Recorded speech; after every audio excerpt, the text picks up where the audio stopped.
Mesdames, Messieurs, préparer l'avenir africain en quelque sorte, éviter les devoirs du passé et faire en sorte que l'avenir soit lumineux et rayonnant. C'est dans ce cadre que notre émission continue à recevoir des personnalités hors pair, des gens qui ont quelque chose à dire, qui ont de profonds messages, mais qui ont un bon parcours. Aujourd'hui, nous recevons une personnalité à la fois journalistique, c'est-à-dire dans les médias, il a fait ses preuves, mais en même temps, c'est un grand humaniste, un bâtisseur, qui en Côte d'Ivoire ne connaît pas Alafé Ouattara. Alafé Ouattara, qui a été le lauréat 2023 du trophée Miriam Makeba, à cause de son parcours journalistique, transparent, limpide, motivant.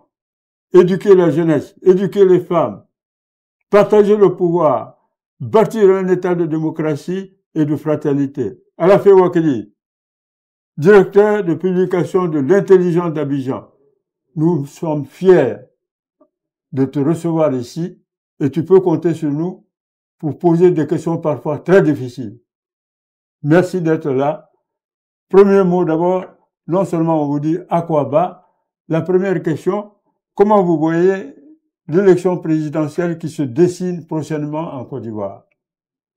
Merci pour l'invitation et puis félicitations à la télévision dont je n'étais pas présent au lancement, mais j'avais vu les images et je suis très heureux de découvrir les locaux. Bravo et félicitations. Comment je vois l'élection présidentielle en Côte d'Ivoire? Je la vois à peu près comme toutes les élections dans le monde. Oui, avec des tensions avant l'élection, des tensions pendant l'élection, et puis des inquiétudes avant l'élection, des inquiétudes pendant l'élection, et puis des inquiétudes aussi sur l'après-élection. Parce que même en France où nous sommes en ce moment, l'élection n'est pas un long fleuve tranquille. Il y a des tensions et des inquiétudes. C'est-à-dire, le camp au pouvoir a de l'angoisse de voir que l'opposition va gagner. Le camp de l'opposition est dans la tension, dans l'inquiétude de savoir qui pourrait payer et les gens resteraient. Avez-vous vu les dernières élections aux États-Unis? La peur du camp Kamala Harris de voir Trump venir, la peur des partisans démocrates de voir Trump gagner. Si c'était en Afrique, peut-être que les gens auraient déjà commencé la guerre. Moi, j'étais aux États-Unis pendant l'élection. J'étais aux États-Unis quand Trump était en train de gagner. Mais quand je partais, il y en a qui disent, mais tu pars quoi? Tu pars faire quoi là-bas? C'est vous dire que toutes les élections, toutes les périodes d'élection sont des périodes de tension, d'inquiétude, d'angoisse et de stress, même dans une démocratie normale. Et la Côte d'Ivoire n'échappe pas à cela. Et d'autant plus que oui, de part et d'autre, il y a des revendications, il y a des attentes pas toujours satisfaites et avec lesquelles il faudra faire. Et voilà ce que je peux dire rapidement sur la question en attendant d'y aller en détail. Ce qui est bien, c'est que Laetitia vous posera, parce qu'elle est jeune, elle va vous poser des questions tout à l'heure de la part de la diaspora jeunesse ivoirienne et jeunesse camerounaise en France. Moi, je vois que j'ai été, par exemple, avant-hier, à une réception, une rencontre de notre ami Tidjam Thiam avec la communauté ivoirienne. La salle était pleine. Et Tidjam Thiam a expliqué qu'il ne peut pas comprendre que lui soit radié de la liste électorale, alors qu'en fin de compte, il remplit toutes les conditions. C'est ce que dit Tidjam Thiam. On lui a dit, tu n'es pas ivoirien. Il a fait fi de sa nationalité française pour redevenir ivoirien. Maintenant qu'il est ivoirien, on dit, tu peux pas te représenter. Tu peux pas te présenter à la présidence de la République. Déjà. Ensuite, il y avait des partisans, aussi bien de Babo dans la salle, que des partisans, par exemple, de Charles Blé Goulet, qui disent, c'est pas normal que Babo ne soit pas non plus candidat, parce que Babo, qui a été envoyé à la CPI, et il a été blanchi, il est revenu dans son pays. Comment se fait-il la justice ivoirienne ne peut pas blanchir quelqu'un qui a été blanchi par la CPI. Alors, qu'est-ce que vous pensez de ça, mon cher Alapé? Voyez-vous, il n'a pas été dit que M. Thiam n'est pas ivoirien. Voyez-vous, quelqu'un, par exemple, qui a 35 ans moins 2 jours, peut ne pas être candidat à l'élection qui arrive là. Il est ivoirien, il a tout, il est sur la liste électorale. Il a 34 ans, peut-être 300 jours. Il n'a pas encore 35 ans. Sa candidature peut être bloquée. Pourquoi? Lui, il peut dire, écoutez, les candidatures sont closes à cette date. Au moment où on fera l'élection en octobre, j'aurai déjà 35 ans révolus. Si je suis élu au 2e tour, j'aurai 35 ans révolus. Or, au moment où on dépose les candidatures, il a 34 ans, 300 jours. Il reste peut-être 10 jours ou 1 heure pour qu'il ait 35 ans, mais il peut être bloqué alors qu'il est ivoirien. Est-ce que je me fais comprendre? C'est clair. C'est clair. Il peut être bloqué pour une question d'heure ou de jours avant d'avoir 35 ans. C'est-à-dire que c'est peut-être un peu pour donner cette image-là qui arrive un peu concernant le cas de M. Thiam. Je peux un peu expliquer cela. Il est ivoirien. Aujourd'hui, je pense qu'il n'a pas été dit qu'il n'est pas ivoirien. Il y a eu quelques... On dit souvent le diable, c'est dommage, se trouve dans les détails. Absolument. Mais l'ange aussi est dans les détails. Oui. L'ange peut être dans les détails comme le diable. Il n'y a pas que le diable qui est dans les détails. L'ange aussi est dans les détails. C'est dans les détails techniques qu'on trouve peut-être de quoi affaiblir ou de quoi fragiliser un adversaire. Et c'est ce qui a été fait aujourd'hui. Je pense que on ne peut pas penser que la France est une dictature électorale ou un pays bananier. Mais voyez-vous que des choses que Marine Le Pen a faites il y a plusieurs années, ça la rattrape et puis on peut exploiter ça, ça peut être exploité pour qu'elle ne soit pas candidate. Mais mon cher ami, le cas de Gbagbo dans ces conditions. Attention. Même François Fillon, son épouse, des choses qu'il a faites il y a 20 ans. Un matin, c'est sorti en pleine élection et puis paf, ils l'ont fatigué. Mais il a été candidat quand même. Hein. Et il a failli passer au 2e tour, il ne l'a pas pu. Et vous avez vu ce que ça a donné. En Afrique, d'ailleurs, c'était d'ailleurs le cas. C'était une manœuvre, c'était une magouille pour l'écarter. Ça n'a pas été assez dénoncé en France, mais ils ont estimé que c'est la démocratie. Mais c'était un gouvernement de juges, c'était un règlement de compte qui ne dit pas son nom. Peut-être en Afrique, on serait déjà en guerre. Mais ça a été accepté en France. C'est ça, le cas du président Gbagbo, ça fait peut-être à peu près partie des mêmes choses qui peuvent être acceptées ailleurs. Le président Trump était devant les tribunaux jusqu'à aujourd'hui. Ils disent qu'à un moment donné, bon, des gens ont décidé de laisser le cas du président Gbagbo et de M. Charles Blé Goudé. C'est des situations où la justice a pris des décisions qui s'appliquent. Des solutions auraient pu être trouvées, des solutions peuvent être trouvées, mais ça n'a pas été le cas. C'est des réalités avec lesquelles je pense que les uns et les autres doivent faire. Bon, les uns acceptent de faire avec, d'autres disent non, mais ça fait partie du débat préélectoral, ça fait partie du jeu électoral, d'autant plus que le cas du président Gbagbo ne date pas de maintenant. C'est une situation qui date de l'an 2000. C'est pas nouveau. On a eu 5 ans de part et d'autre, le cas de M. Charles Blé Goudé pour régler cela. Ça n'a pas été réglé. Bon, je ne sais pas pourquoi, je ne sais pas ce que les uns et les autres ont fait pour que ce ne soit pas réglé.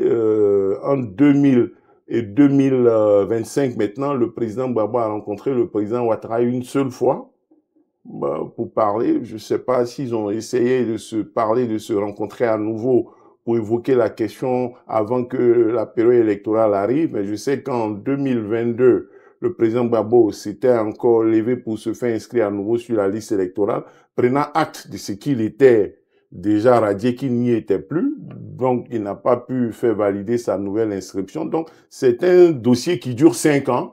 Ça n'a pas empêché le pays d'être en paix pendant 5 ans, mais apparemment, il semble que ça pourrait tout gâter cette fois-ci. C'est déplorable. Il faut souhaiter que peut-être des solutions soient trouvées et que cette situation ne soit pas un prétexte de rupture. Mais justement, parce que vous évoquez au début que les élections présidentielles, peu importe le pays dans lequel on se trouve, il peut avoir des turbulences. Vous évoquiez aussi les questions de droit, à savoir qu'il y a des détails qu'il faut éviter d'omettre. Mais dans ce cas-là, est-ce que cela doit aller que dans un sens, ou lorsqu'on est conscient de tout ça, on les voit aussi dans l'autre sens? Et là, je vais m'expliquer de manière claire. Il est dit que la politique du président actuel, donc Monsieur le président Ouattara, est pour la démocratie et quand même pour la paix. Aujourd'hui, on est conscient que le peuple s'exprime quand même énormément et que les 4 représentants exclus de cette liste aujourd'hui représentent quand même un fort engouement du peuple. Donc, lorsqu'on est conscient, justement, comme vous venez de le dire, qu'il y a 5 ans, il peut y avoir ces déboires, mais il y a quand même eu la paix.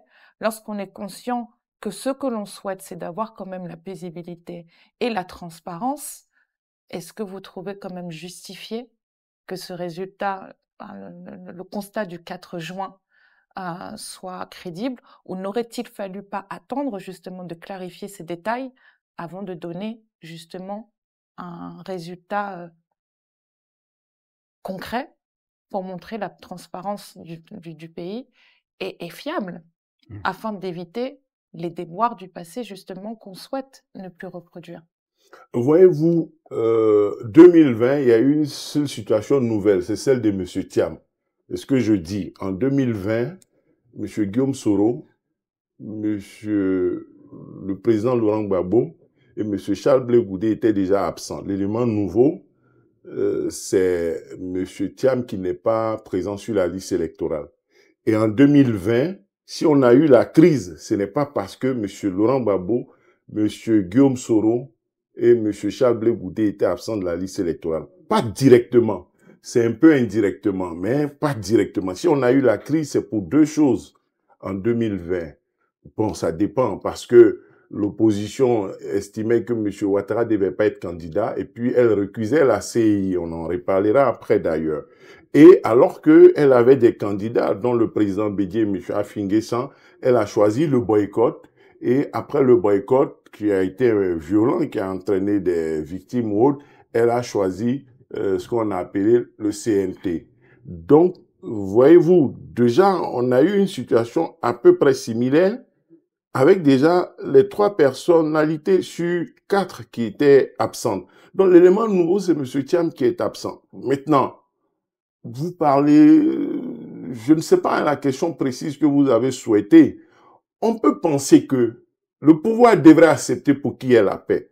On peut aussi penser que l'opposition devrait envisager d'autres scénarios pour que la paix soit pas menacée.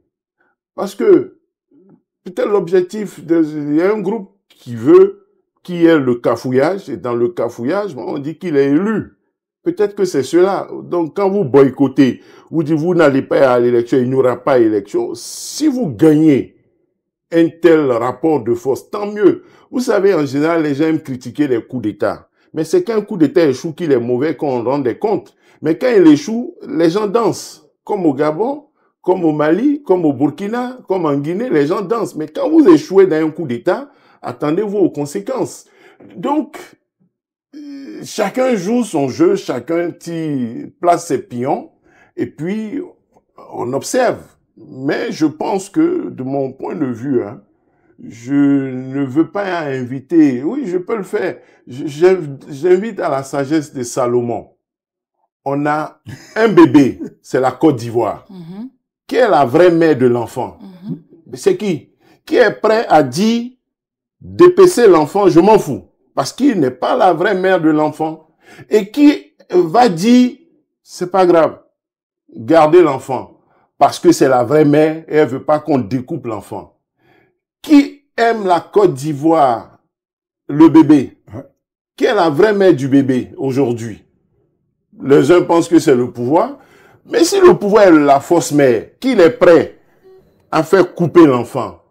Mais la vraie mère, l'opposition, va laisser le pouvoir découper l'enfant? Ou bien, si c'est l'opposition qui est la fausse mère, et qu'elle dit, bon, c'est pas grave, gâtons tout, nous, on veut rien, gâter tout, on veut plus Ouattara, on veut plus ce système, il faut tout gâter. Donc, il faut couper le bébé. Est-ce que, si l'opposition est ainsi, le pouvoir aussi va laisser? Alors, président, nous n'allons pas couper le bébé. Ah, mais il ne faut pas couper. Attendez. Alors, qu'est-ce qu'on fait? On ne va pas couper mais le bébé. Mais qui va être gagné par la sagesse? Qu'est-ce qu'on fait? Pourquoi pensez-vous que c'est un seul camp? Alors, mais tout le monde, oui, oui, mais pourquoi pensez-vous que c'est un seul camp? Justement, quand vous dites ça... Mais je pose la question. Pourquoi pensez-vous que c'est un seul camp? Mais il n'y a pas un seul camp, on ne va pas couper le bébé. Et oui, il ne faut pas. On ne va pas couper pour plusieurs raisons. Ça, oui. La situation s'est posée au Sénégal.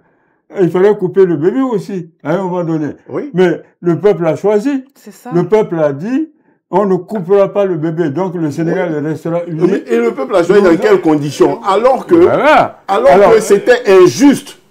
Quoi qu'on dise, c'était la Constitution, mais c'était injuste pour les partisans de Karim Wade qui n'ait pas été candidat. C'était injuste. Oui. Que, alors qu'il a été validé, on fait une lecture. Avec le recul, que moi je considère abusive. Oui, c'est vrai. Puisque au moment où on découvre, au moment où on dit qu'il ne peut pas être candidat, il n'est déjà plus français. Mais on lui reproche quoi? Qu'au moment où tu dis que tu es candidat, tu es encore français. Mais au moment où vous dites qu'il n'est plus candidat là, il n'est plus français, c'est fini. Ouais. Vous dites non, c'était intention, c'était attestation, c'était pas définitif. Mais au moment où on fait les batailles, où on fait les débats, il n'est plus français, il a renoncé. Ouais, je vous ai donné l'exemple de quelqu'un qui a 34 ans, 30 jours ou 360 jours et qui doit avoir 35 ans.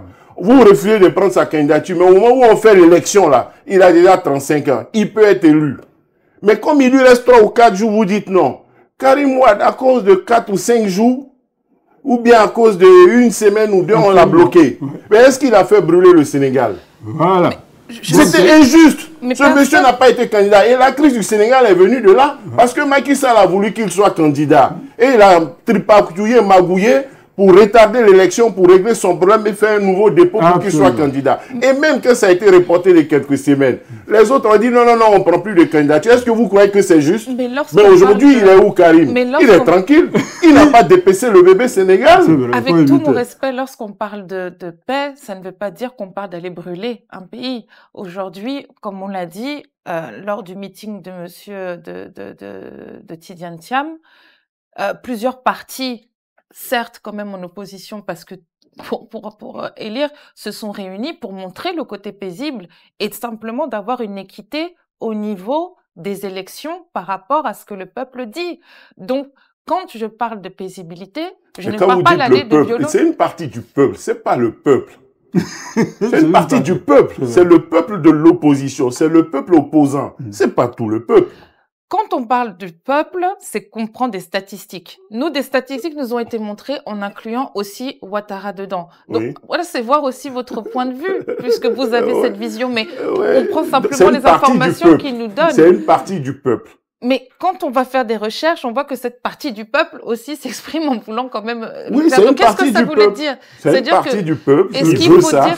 Une autre partie ne veut pas ça. Mais dans ce cas-là, est-ce que ça veut dire que l'autre partie est dans ses droits par rapport au fait que on va rester sur les détails, mais dans ce cas-là, est-ce que les détails ne vont que dans un sens, que dans un contexte, ou est-ce qu'il faut regarder les détails dans l'ensemble du schéma? On doit regarder dans l'ensemble du schéma et l'opposition, de mon point de vue, doit se dire que tout ne peut pas être parfait à 100%.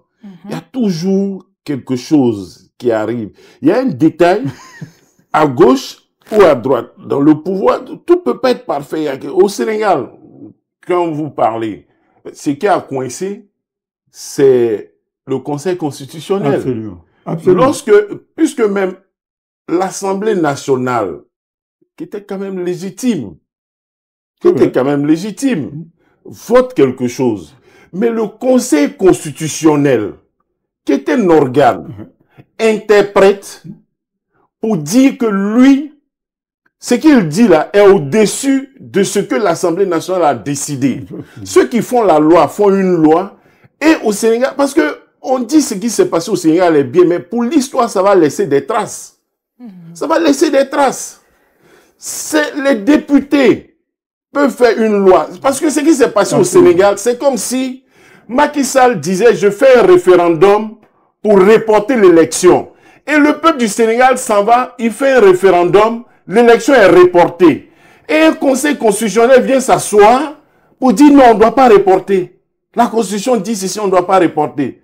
On donne le Sénégal un exemple. C'était tendu, ça s'est calmé, le pays dans la paix. Mais ce qui s'est passé au Sénégal est grave. L'Assemblée nationale vote une loi. Non, s'il vous plaît. L'Assemblée nationale vote une loi. Et un conseil constitutionnel dit, cette loi-là passe pas. Faites l'élection maintenant. On ne peut pas le faire dans 6 mois. Imaginons pas extraordinaire que Macky Sall ait dit, je fais un référendum pour savoir si on doit reporter l'élection ou pas. Et puis le peuple se prononce en faveur du report des élections. Ils allaient dire quoi? Mais parce que ça n'a pas été un référendum, une loi votée par l'Assemblée nationale est retoquée. Et vous trouvez ça normal, vous dites que c'est la démocratie. Parce que le référendum là, Macky Sall aurait pu perdre. Là, il en aurait pris acte. Mais le Conseil constitutionnel, qui est le régulateur, ne peut pas venir dans une assemblée. C'est vrai, la majorité n'était que de 2 ou 3 voix. Mais c'est quand même une majorité. Mais dans le cadre de la Côte d'Ivoire, alors, aujourd'hui, si non, on parle je reviens sur les questions. Même quand vous donnez le Sénégal en modèle, il y a débat. For sure. Bien sûr, il y a débat. Le disant, je rappelle qu'en son temps, j'ai estimé que le sort qui avait été fait au premier ministre Ousmane Sonko n'était pas juste. Et dans les médias, j'avais dit haut et fort qu'il n'était pas coupable de viol. D'ailleurs, la justice l'a reconnu. Ils ont parlé sur les mineurs. Là. Voilà. Donc, ce pourquoi le poursuivait n'était pas exact et il fallait le laisser. Et situation suprême dans tout ce maelstrom de situations confuses, lui-même, il n'a pas été candidat. Mais vous avez vu ce qui s'est passé. Il n'a pas dit comme beaucoup d'autres.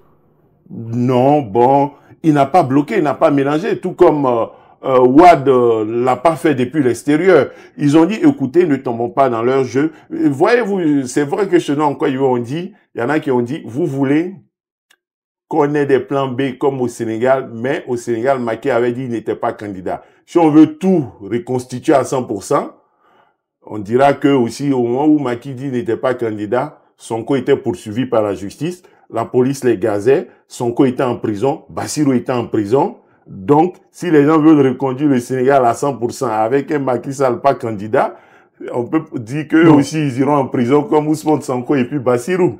Alors que l'enjeu n'est pas ça. Quand les gens donnent un exemple, bon, on prend un peu dedans, on ne cherche pas à prendre tout.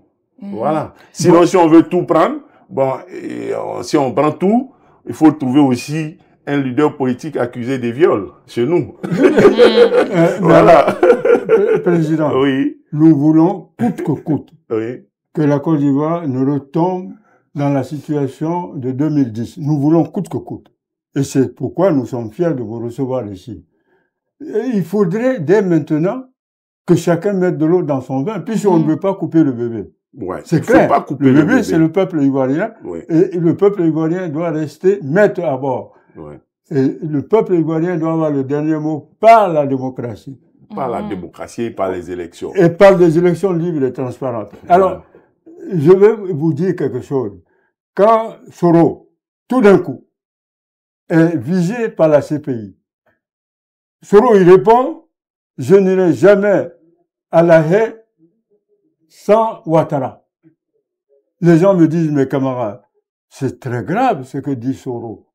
Est-ce qu'il veut coûte que coûte que lui et Ouattara aillent à la CPI comme a été le cas de Babo et de Charles Blé Goudé? J'ai dit que non, ça fait toute une confusion. D'abord, il faut lever effectivement ce côté doute. Il y a un doute là.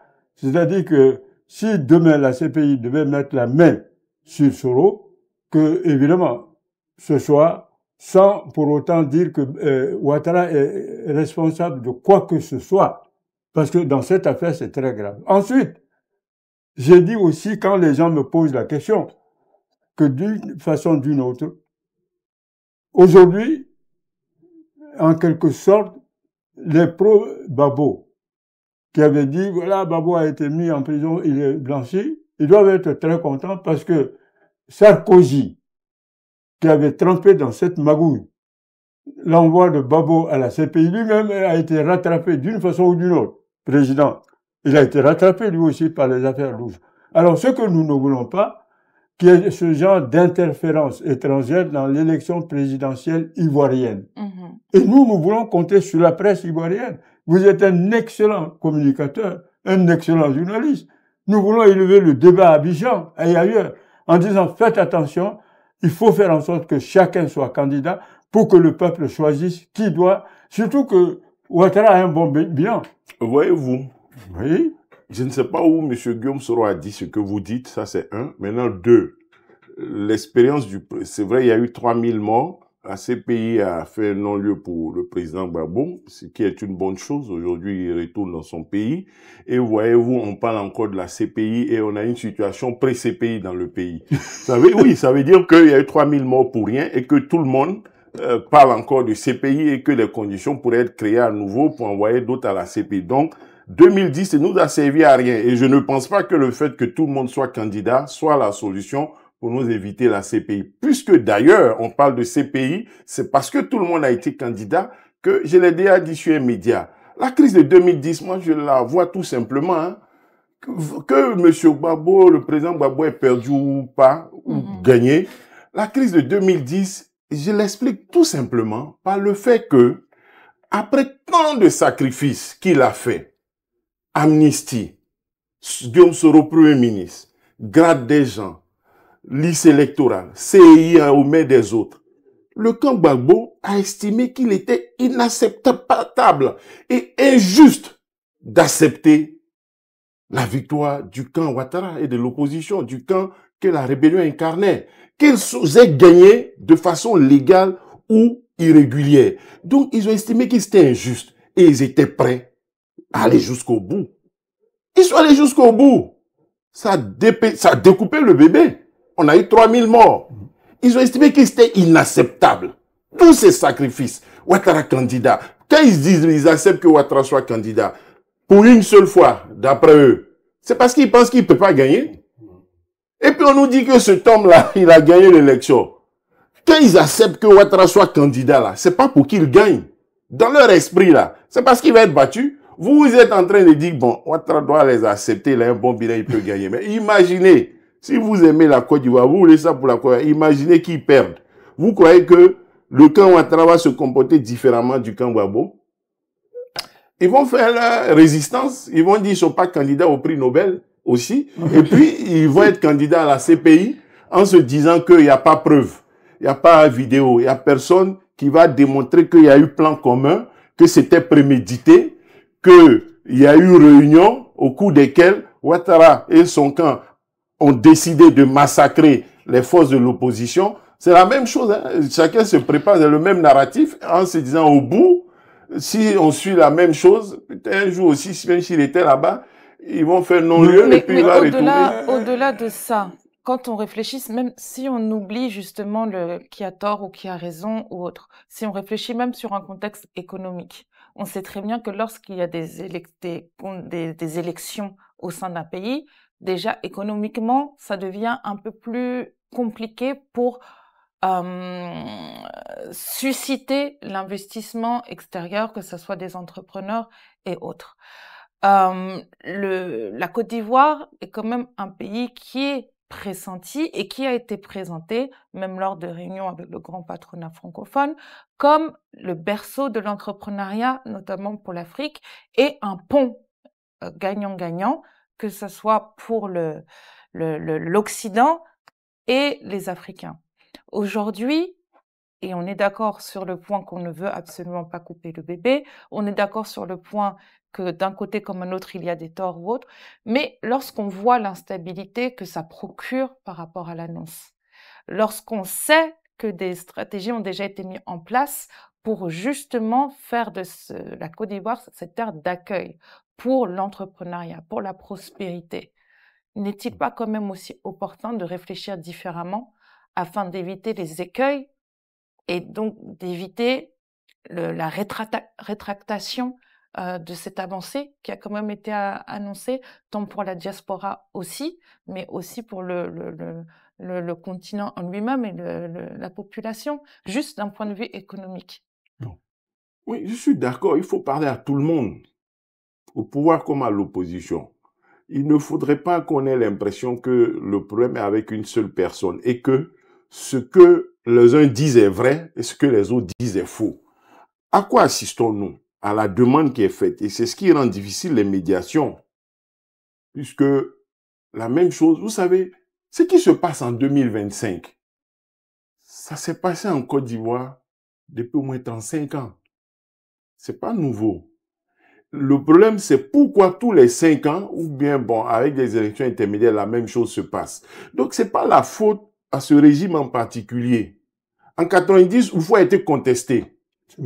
Il ne devait pas être candidat, c'est un voleur, il a fait voter les étrangers, c'est les étrangers qui l'ont élu. D'ailleurs, même, dernièrement, le président Gbagbo a encore dit qu'il avait gagné à Korogo, mais à l'époque, il disait qu'il a gagné dans toute la Côte d'Ivoire. Et il refusait les 500 000 voix et les 20%. Il contestait les 80% du président Houphouët-Boigny. Donc, c'est depuis 35 ans. C'est pas en 2025, hein. Et à l'époque, moi, j'avais 19 ans. J'étais témoin, j'ai vécu. J'avais 18, 19 ans. Donc, je peux en parler. On a vu. Après, en 95, le président Bédié est candidat avec le président, avec Personnam Vaudier. Il y a eu KKB. Les gens ont dit qu'ils ne veulent pas être le KKB de leur nation. Mais à l'époque, les gens ne voulaient pas être le Vaudier de leur nation. Pourtant, c'était un grand universitaire. Mais vous avez vu à quoi il a été réduit à l'époque pour avoir accompagné le président Bédié, pour avoir été dans une posture de ne pas découper le bébé, pour avoir été un patriote à l'époque. Il a été moqué. Sans oublier que le président Gbagbo lui-même, il a été dans une posture de patriote, dans une posture historique en 90, en affrontant le président Houphouët-Boigny contre l'avis de ses compagnons de lutte de l'opposition. C'est ça l'histoire de Côte d'Ivoire. Et en 99, coup d'État. En 2000, le président Bédié est à l'extérieur, il n'est pas candidat parce qu'il n'a pas été examiné par un médecin. Le président Ouattara n'est pas candidat parce qu'il serait de nationalité douteuse. Le président Gbagbo est candidat, Gueye-Robert est candidat, Bombé, choisi par le PDCI, investi régulièrement, est exclu parce qu'il serait de moralité douteuse. Voici les victimes de notre histoire. Mais Bombé, on peut lui reprocher des choses, mais il n'a jamais agi pour découper le bébé. 2002, rébellion, durant une élection. Bon, le bébé est découpé, oui. En 2002, déjà. Je vais reparler de la rébellion tout à l'heure d'ailleurs, puisqu'après il y a eu une amnistie, tout. Après, ils ont essayé de recoller les morceaux. Et on reporte les élections, on arrive à 2010, une élection. On pense qu'on sort de la crise. L'une des élections les plus chères au monde. Une des taux de participation les plus extraordinaires au monde. De façon démocratique et non de façon soviétique. C'était un score soviétique sans être soviétique. Un taux de participation extraordinaire. L'un des meilleurs, dit-on, au monde. Une élection de sortie des crises attendue pendant 10 ans, depuis 10 ans. Et à la fin, on a quoi? 3000 morts. Et c'est ça qu'on nous présente aujourd'hui comme le modèle. C'est ça qu'on nous présente comme le modèle et c'est ça qu'on nous dit de refaire. C'est-à-dire, on nous dit de recréer le même contexte sans une rébellion avant. Hein. On dit tout le monde est candidat. On oublie qu'il y a eu une rébellion qui a balafré le pays avant, qui a créé les conditions pour que tout le monde soit candidat. On nous dit de recréer la même chose. Et c'est ce que les gens veulent. Peut-être recréer une rébellion, peut-être, qui va faire tout le monde est candidat, ou bien un coup d'État qui va faire tout le monde est candidat, ou bien empêcher des gens d'être candidats. Mais, alors que nous pouvons éviter cela. Alors, non, je reprends l'histoire pour dire qu'il ne faut pas appréhender le présent en oubliant l'histoire, en oubliant que ce qui se passe là n'est pas nouveau. Ouais. Et il y a des moments où il y a des gens qui arrivent à faire preuve de dépassement, qui prennent des postures qui nous permettent de gagner du temps, qui évitent la déflagration. Et moi, j'appelle à cela, de part et d'autre. On peut penser que je suis en train de justifier quelque chose de particulier. Non, je me dis que dans un pays, c'est tous les 5 ans, et entre cela, il y a 2 cycles d'élections. Il y a l'élection législative et il y a l'élection municipale et locale. S'agissant de la CI, je rappelle que ce que la CI n'a pas pu faire dans les zones remportées par l'opposition au plateau, à petite échelle, au plateau, à Cocody, à Port-Boué, à Makori, à Yopougon pour les législatives, elle ne peut pas le faire à grande échelle. Si elle était forte, elle aurait déjà fait à petite échelle. Quand l'opposition gagne à Yopougon les législatives, elle dit vous n'avez pas gagné, puis on s'en fout.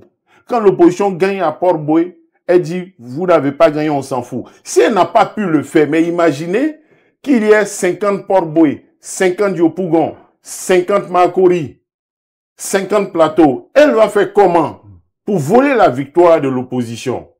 Maintenant, bon, si l'opposition a les mêmes faiblesses, supposez que le RHDP, on en prend acte. C'est-à-dire, on nous dit que le RHDP est faible, le RHDP sans Ouattara n'est rien, c'est pour ça que le RHDP ne veut pas laisser Ouattara. Soit.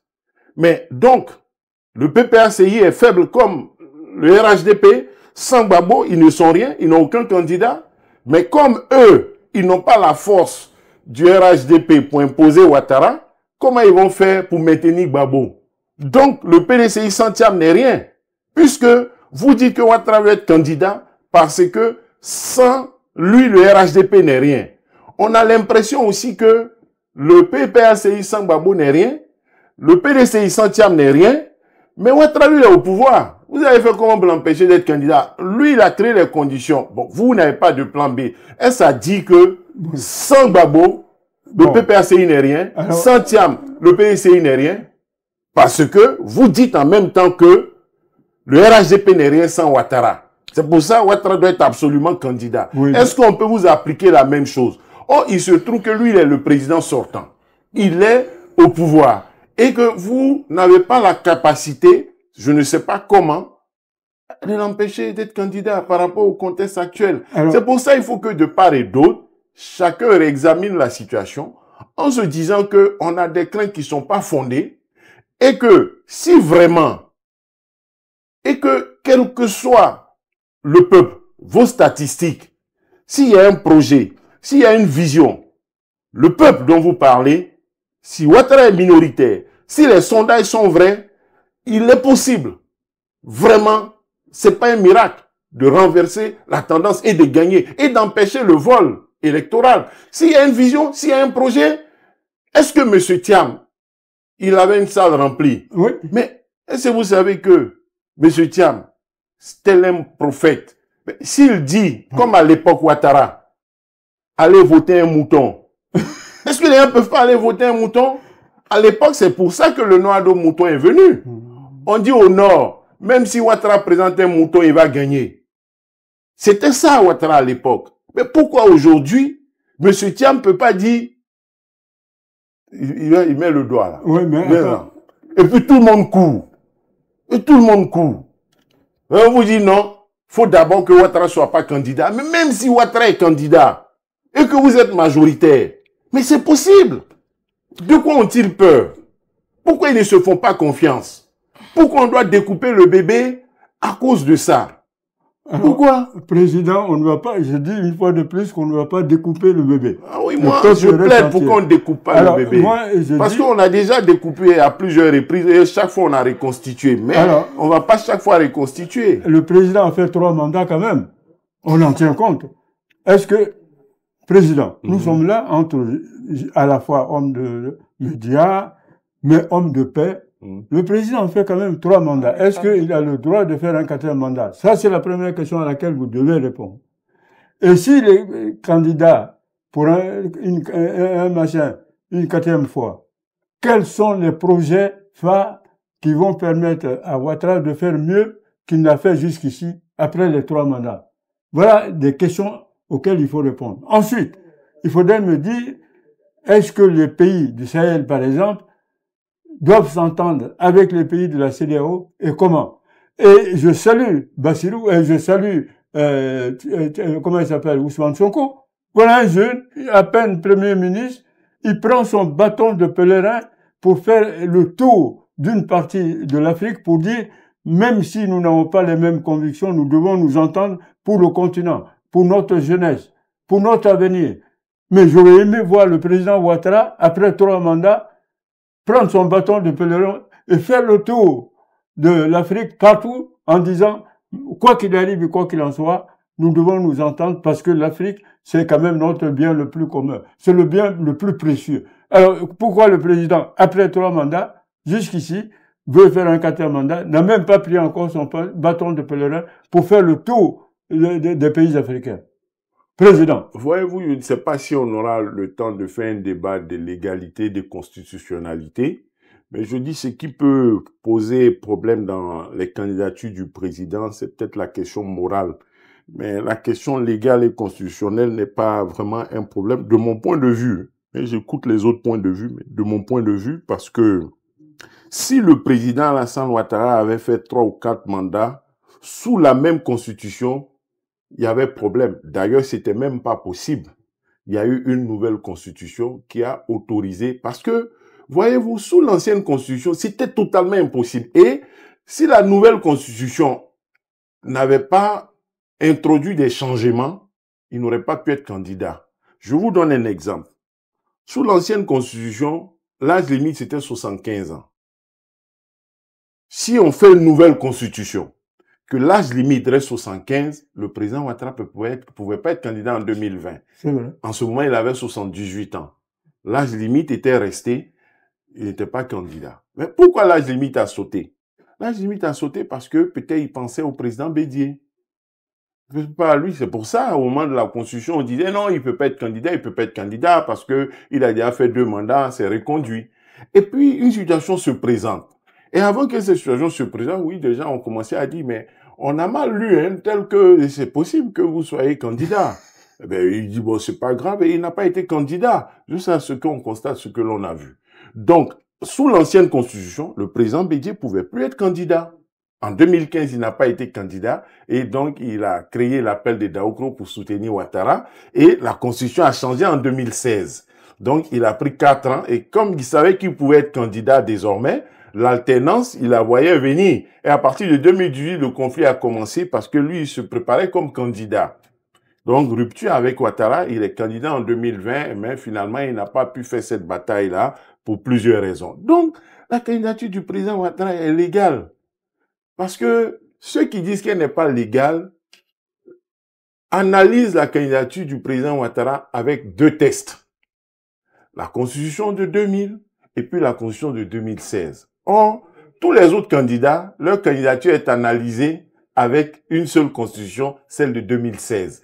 Quand le président Bédié, paix à son âme, est candidat, on prend la Constitution de 2000 et on regarde. Pas de limite d'âge, il est ivoirien, il est ceci, cela, ça passe, 2016. Maintenant, quand le président Ouattara est candidat, il vient, on regarde, bon, il n'y a pas d'âge, tout.